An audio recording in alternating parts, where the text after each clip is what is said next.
Assalamualaikum. Boleh saya masuk? Oke.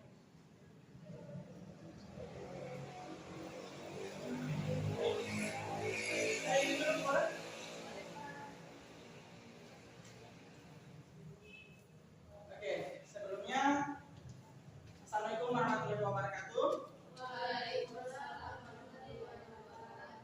Apa kabar hari ini adik-adik? Oke. Di sini berapa orang yang tidak hadir? Ketua kelas di sini siapa? Tidak. Oke. Boleh minta absen?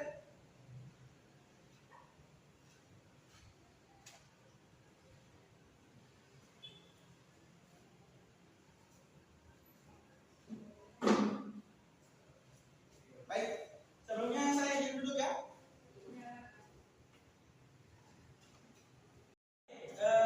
Sebelum memulai aktivitas kita pada kali ini, alangkah baiknya kita berdoa. Ketua kelas, mohon dipimpin doa belajar. Bisa?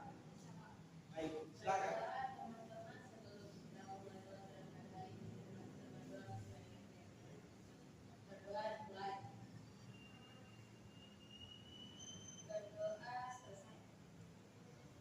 Ketua kelas ini cepat sekali berdoa ya. Saya belum selesai Al-Fatihah. Oke, baik. Selanjutnya saya mau absen dulu ya. Sarul, Regita, Bella, Vira,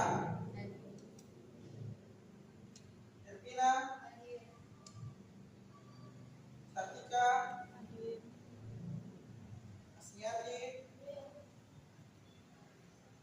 Martin Bude,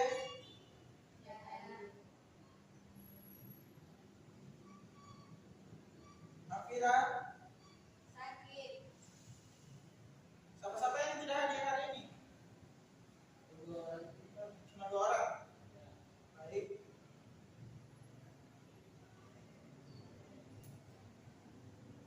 Oke, ini kita bahas absen.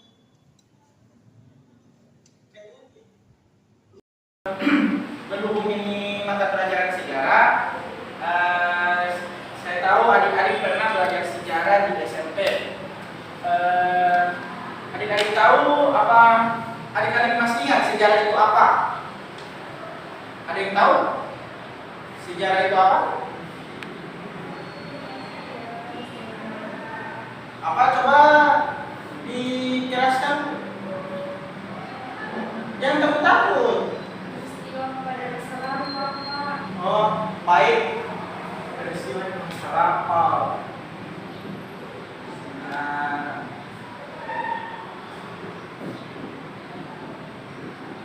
peristiwa di masa lampau. Ada yang tahu sejarah itu apa? Ketua kelas? Oke, Sarul? Sejarah juga berasal dari bahasa Arab yang artinya sejarah itu ibarat ekor. Baik. Terus? Lalu? Habis itu? Ada yang tahu?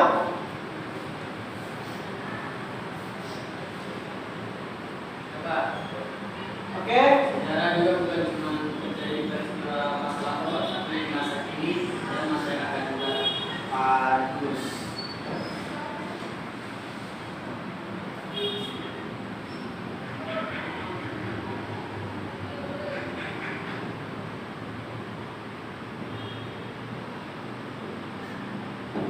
Bagus. Oke, beri aplaus kepada teman-teman yang sudah berani menjawab. Oke. Kalian ini tidak menghapus papan dari tadi ya? Kotor.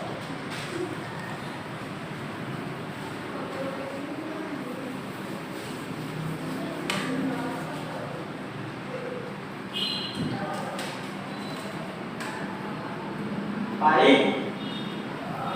Dari sini saya bisa simpulkan bahwa sejarah dari kata Arab kalau tidak salah itu pohon yang berarti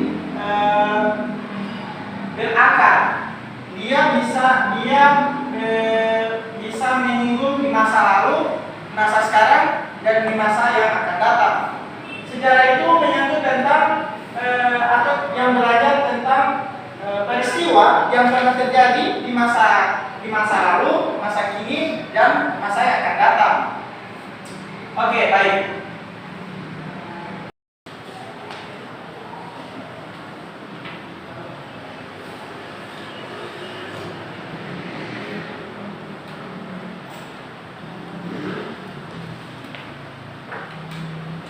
Oke, adik-adik tahu maksud dan tujuan saya untuk belajar sejarah itu apa? Oke, tujuan saya untuk materi ini agar kita bisa mengenal atau kita bisa tahu apa saja yang terjadi pada masa yang telah terjadi, seperti masa-masa yang kemarin. Adik-adik punya masa-masa yang bagus? Masa kecil adik-adik kan bagus, belum terpandai ya? Oke. Iya kan kehidupan sekarang itu sudah agak melenceng. Oke, tujuan saya belajar materi ini kan sudah manfaatnya kita bisa tahu apa saja yang terjadi di masa-masa yang lalu. Oke, selanjutnya berhubung ini masih pertemuan kita pertama, materi hari ini yaitu sebelumnya adik-adik tahu materi hari ini apa? Nggak tahu Pak. Oke, karena kita pertemuan pertama kan hari ini. Ya. Oke. Materi hari ini tentang menelusuri peradaban awal di Kepulauan Indonesia. Kalau mohon maaf ya, saya belum bisa bawa buku soalnya buku K13 itu masih baru, jadi belum bisa diizinkan oleh pihak Perpus untuk dibawa-bawa. Oke. Pada bab pertama itu kita mempelajari tentang sebelum mengenal tulisan. Adik-adik tahu apa saja itu mengenal tulisan? Ada yang tahu? Sebelum mengenal tulisan, masa-masa atau pada zaman belum mengenal tulisan, ada yang tahu?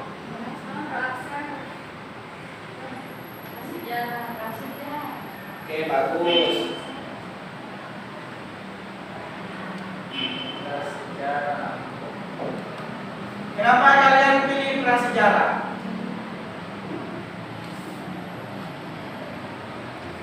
Oke. Sebelum mengenal tulisan,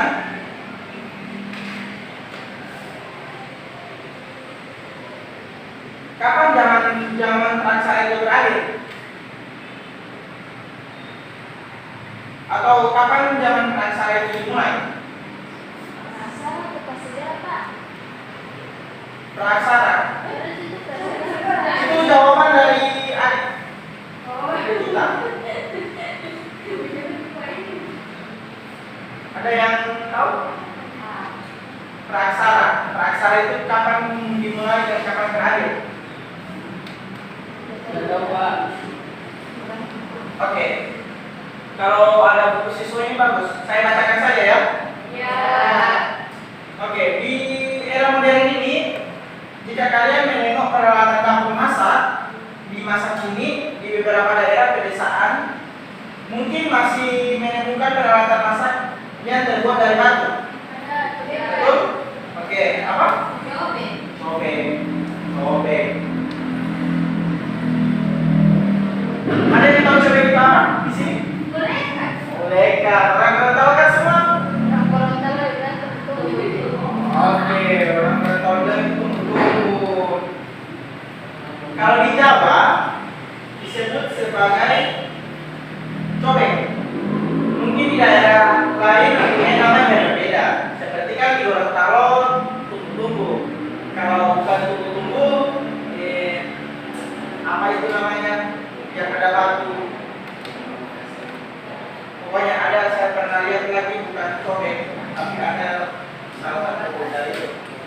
Jadi, meskipun kini kehidupan sudah modern, ternyata masih ada peralatan manusia pada masa praksara yang masih bertahan sampai sekarang.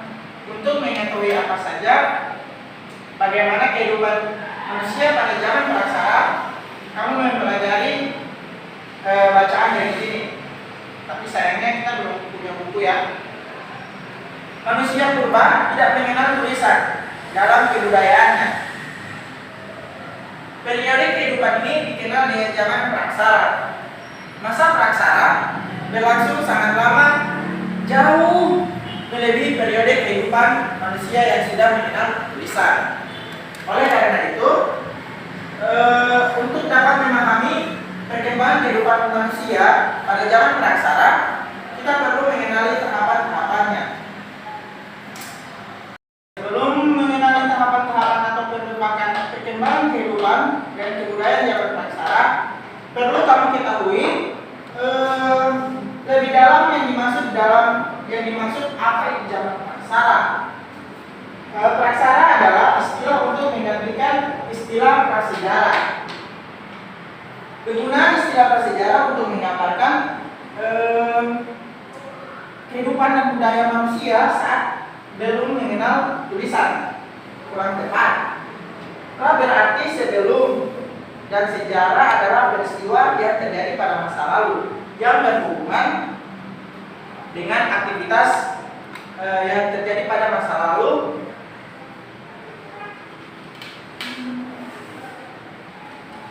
oleh perilaku manusia, sehingga prasejarah berarti sebelum ada sejarah. Sebelum ada sejarah berarti belum ada aktivitas kehidupan manusia. Dalam kenyataannya sekalipun sebelum mengenal tulisan, makhluk yang dinamakan manusia sudah memiliki sejarah dan sudah menghasilkan kebudayaan. Oleh karena itu, para ahli mempopulerkan istilah praksara untuk mengganti istilah prasejarah. Adik-adik, yang saya bilang tadi catat tidak? Karena di sini kita belum punya buku siswa, jadi alangkah baiknya siswa-siswa atau adik-adik dimohonkan agar bisa mencatat, agar ada yang bisa dibelajarkan nanti. Oke, kita lanjut. Praksara berasal dari dua kata. Praksara.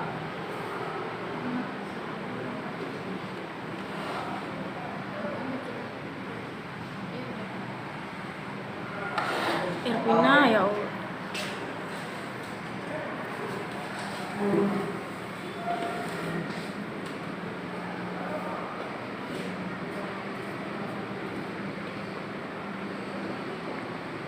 Praksara terdiri dari dua kata.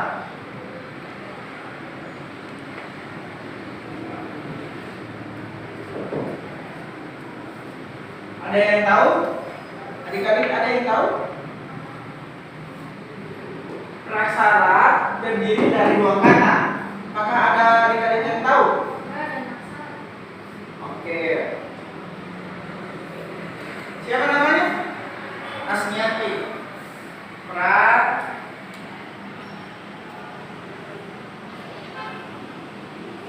Dan aksara.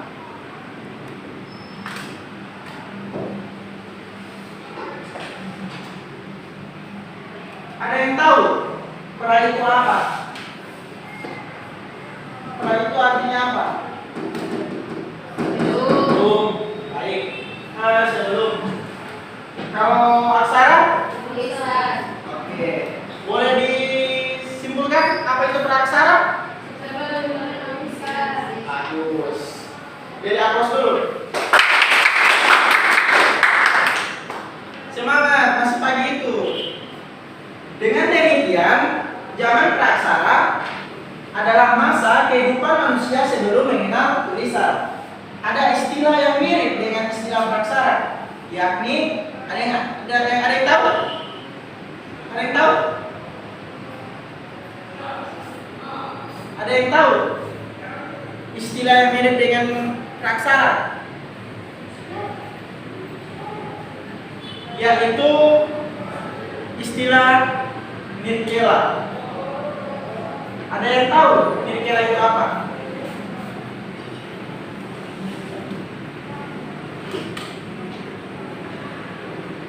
Nirkela. Nirkela itu ada yang tahu?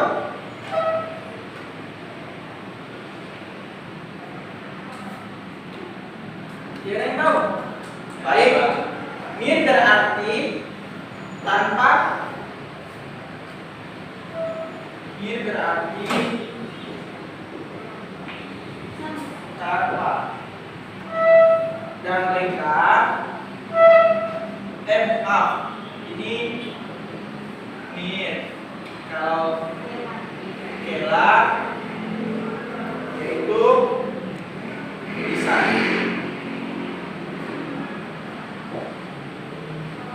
Jadi nirkela itu artinya tanpa tulisan. Zaman yang ada tanpa tulisan. Karena belum ada tulisan, maka untuk mengetahui sejarah dan hasil-hasil kebudayaan manusia adalah dengan melihat beberapa sisa-sisa peninggalan yang dapat kita temukan. Kapan waktu dimulainya zaman praksara? Ada yang tahu? Kapan dimulainya zaman praksara? Semangat! Zaman lesu. Oke. Zaman praksara dimulai sudah tentu sejak manusia ada. Kalau tidak ada manusia itu tidak bisa dikatakan zaman praksara. Iya, kayaknya begitu. Iya kan? Saya juga kan tidak hidup di masa lalu. Saya kan hanya menafsirkan saja. Oke. Itulah titik dimulainya masa praksara. Zaman praksara berakhir setelah manusia mulai mengenal tulisan. Pertanyaan yang sulit untuk dijawab adalah kapan tepatnya manusia itu dimulai. Ada di bumi ini sebagai petanda dimulainya zaman praksara. Sampai sekarang para ahli belum dapat secara pasti menunjukkan waktu kapan manusia atau kapan mulai ada manusia di muka bumi ini. Jadi para ahli itu belum bisa berpendapat atau sampai sekarang belum mengetahui kapan manusia itu ada di bumi ini. Untuk menjawab pertanyaan itu, kamu perlu memahami kronologi perjalanan kehidupan di permukaan bumi yang rentang waktunya sangat panjang. Bumi yang kita huni sekarang ini diperkirakan mulai terbentuk sekitar 2.500 tahun yang lalu. Jadi bumi ini sudah dikatakan sudah tua, tapi karena ada adik-adik yang masih muda jadi masih hijau. Zaman Pak. Ya, jangan kita minta juga kiamat. Bagaimana kalau kita ingin melakukan kajian tentang kehidupan zaman praksara? Untuk menyelidiki zaman praksara, para sejarawan harus menggunakan metode penelitian ilmu arkeologi dan juga ilmu alam seperti geologi dan geologi. Ilmu arkeologi adalah bidang ilmu yang mengkaji bukti-bukti atau jejak tinggalan fisik seperti lempeng artefak, monumen. Ada yang di sini sudah pergi ke monumen? Ada? Wow, keren ya sekarang. Monumen apa itu kira-kira? Baruga. Oke, pernah ke sana? Oke, ada candi. Ada yang sudah pernah ke candi? Belum. Nanti saya ajak kalian ke sana. Candi. Oh, kalau saya kemarin S2-nya di sana. Amin. Jadi sempat jalan-jalan di sana di candi. Amin. Serius? Oke. Berikutnya menggunakan ilmu geologi dan percabangannya, terutama yang berkenaan dengan pengkajian usia lapisan bumi. dan biologi berkenaan dengan kajian tentang ragam hayati atau yang disebut dengan biodiversitas makhluk hidup. Oke, mengingat jauhnya jarak waktu masa praksaran dengan kita sekarang, maka tidak jarang orang yang mempersoalkan apa perlunya kita belajar tentang zaman praksaran yang sudah lama ditinggalkan oleh manusia modern. Pertanyaan seperti ini sungguh menyesatkan, sebab tentu ada hubungannya dengan kekinian kita. Beberapa di antaranya akan dikemukakan berikut ini.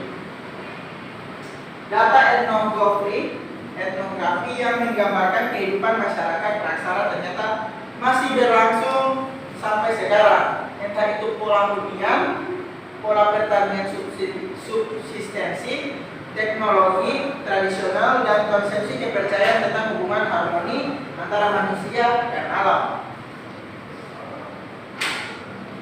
Bahkan kebiasaan memelihara hewan seperti anjing dan kucing di lingkungan manusia modern perkotaan. Ada yang di sini memelihara kucing? Ada. Itu masih masuk pada zaman praksara, karena sebelumnya mereka juga pernah memelihara hewan-hewan. Anjing juga ada. Ada. Kira-kira anjing ya. Demikian pula kebiasaan bertani merambah hutan dengan metode tebang lalu bakar. Kalian sering melihat orang-orang yang di hutan sana menebang pohon kemudian langsung dibakar? Sering. Itu kan aktivitas manusia lalu atau aktivitas manusia pada masa lalu, atau yang disebut dengan slash and burn. Untuk apa? Untuk memenuhi kebutuhan secukupnya masih ada hingga kini. Seperti biasanya orang-orang itu menebang pohon, ada yang mengambil sebagai kayu bakar dan semacamnya untuk digunakan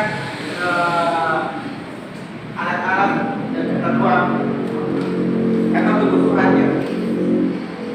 Baik. Namun kebiasaan merambah hutan dan hidup berpindah-pindah pada masa lampau tidak menimbulkan malapetaka asap yang mengganggu penerbangan domestik. Selain itu juga mengganggu bandara negara tetangga Singapura dan Malaysia, seperti yang sering terjadi akhir-akhir ini. Teknologi modernlah yang mampu melakukan perambahan hutan secara besar-besaran, entah itu untuk perkebunan atau pertambangan dan pemukiman real estate, sehingga menimbulkan malapetaka kabut asap dan kerusakan lingkungan. Jadi kalau sekarang itu menebang pohon sembarangan itu bisa ada dampak negatifnya, ada merusak lingkungan hidup, baik dan pencemaran udara lah, kan asap itu bisa merusak pencemaran udara. Jadi jangan sembarangan untuk menebang pohon.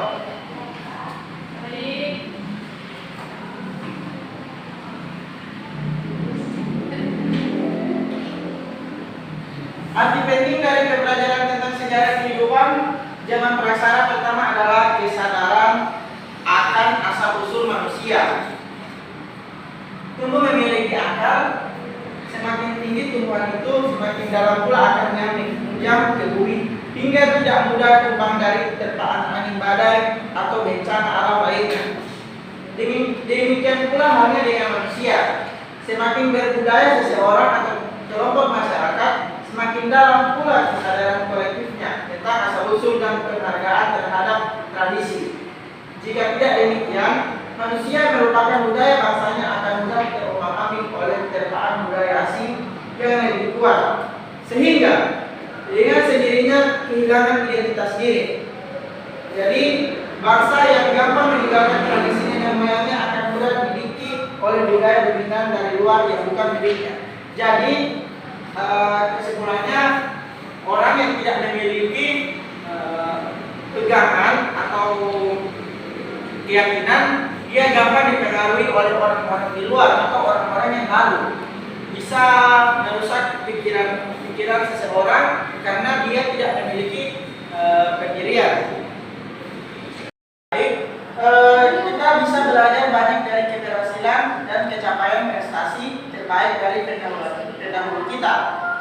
Sebaliknya, kita juga belajar dari kegagalan mereka yang telah menimbulkan malapetaka bagi dirinya atau bagi banyak orang. Seperti itu penebangan pohon itu termasuk perbuatan yang bisa dibilang berdampak negatif karena bisa merusak lingkungan hidup atau lingkungan sekitar karena asap polusinya itu mengganggu aktivitas masyarakat.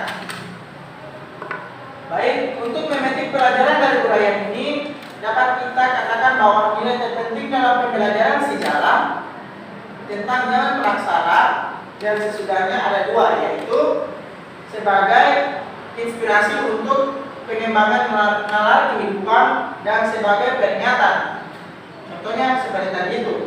Jadi kepada adik-adik diharapkan jangan kalau sudah jangan sembarangan tebang pohon ya, karena itu bisa merusak lingkungan. Selanjutnya kecerdasan dan pikiran kritislah yang akan menerangi kehidupan masa kini dan masa depan. Saya harap adik-adik bisa berpikir jernih ke depannya agar tidak bisa melakukan perbuatan-perbuatan yang seperti tadi itu. Oke, sejak kapan zaman praksara berakhir? Ada yang tahu? Ada yang tahu kapan zaman praksara berakhir? Ada yang tahu? Semangat! Masih pagi itu sudah barang tentu zaman praksara itu berakhir setelah kehidupan manusia mulai mengenal tulisan. Terkait dengan masa berakhirnya zaman praksara, masing-masing tempat akan berbeda. Penduduk di Kepulauan Indonesia baru memasuki masa praksara sekitar abad ke berapa? Ada yang tahu? Tidak yang tahu? Masa aksara sekitar abad ke berapa?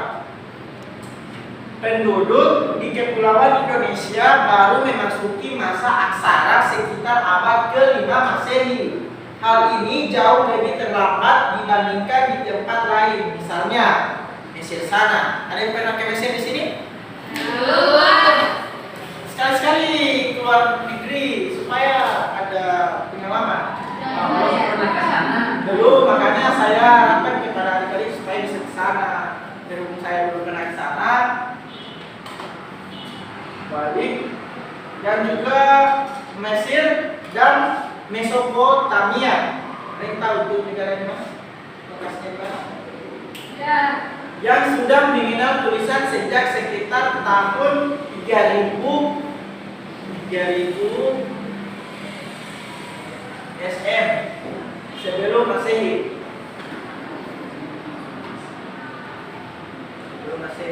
Fakta-fakta masa aksara di Kepulauan Indonesia dihubungkan dengan temuan prasasti peninggalan kerajaan tua seperti Kerajaan Kutai. Ada yang tahu Kerajaan Kutai? Waktu SMP pernah belajar Kutai dan Kerajaan Kutai di mana? Ada yang tahu?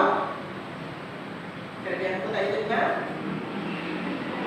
Di Muara Kaman, Kalimantan Timur. Ada, oke. Di situ adik-adik bisa paham? Paham? Jangan slow, semangat. Baik, kita masuk ke materinya. Terbentuknya Kepulauan Indonesia. Bumi kita terhempas luas ini diciptakan oleh Tuhan Yang Maha Esa, yang untuk kehidupan dan kepentingan hidup manusia. Di bumi ini hidup berbagai flora dan fauna. serta tempat bersemayamnya manusia dengan keturunannya. Di bumi ini kita bisa menyaksikan keindahan alam, kita bisa beraktivitas dan berikhtiar memenuhi kebutuhan hidup kita. Namun harus dipahami bahwa bumi kita juga sering menimbulkan bencana. Namun sebagai contoh munculnya aktivitas gerakan bumi yang kemudian melahirkan gempa baik tektonis maupun vulkanis. Kalian sudah merasakan apa itu tanah goyang? Bagaimana perasaan Anda ketika goyang? Perasaan Anda gimana menimbulkan tsunami? Karena kalian sudah pernah dengar tsunami di Aceh? Sebagai contoh, tentu kamu masih ingat gempa dan tsunami yang terjadi di Aceh, gempa di Yogyakarta, di Papua, dan beberapa daerah lain, termasuk beberapa gunung api meletus. Bencana tersebut telah mengakibatkan ribuan nyawa hilang dan harta benda melayang. Fenomena alam yang terjadi itu merupakan bagian tak terpisahkan dari aktivitas panjang bumi kita sejak proses terjadinya alam semesta ratusan, ribuan, bahkan jutaan tahun yang lalu. Proses tersebut secara geologis mengalami beberapa tahapan atau pembabakan waktu. Berikut ini kita mencoba menelaah tentang pembabakan waktu dalam secara geologis dan terbentuknya kepulauan Indonesia terbentuk. Ada banyak teori dan penjelasan tentang penciptaan bumi, mulai dari mitos sampai kepada penjelasan agama dan ilmu pengetahuan. Kepada adik-adik, ada yang tahu mitos itu apa?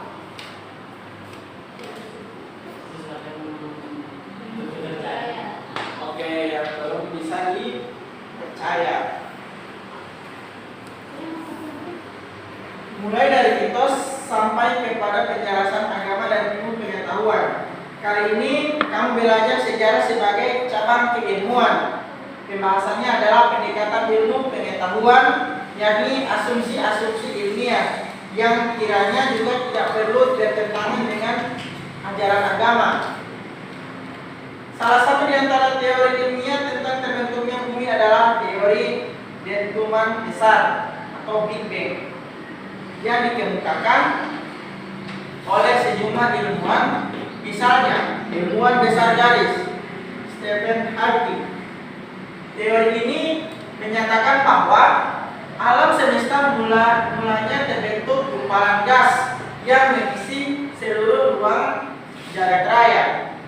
Jika digunakan teleskop besar maupun mikroskop untuk mengamatinya, akan terlihat ruang jagat raya itu luasnya mencapai radius 500 juta tahun atau 500 juta tahun cahaya. Gumpalan gas itu suatu saat meledak dengan satu dentuman yang amat dahsyat. Setelah itu, materi yang terdapat di alam semesta mulai berdesakan satu sama lain dalam kondisi suhu dan kepadatan yang sangat tinggi, sehingga hanya tersisa energi berupa proton, neutron, dan elektron yang bertebaran di seluruh arah.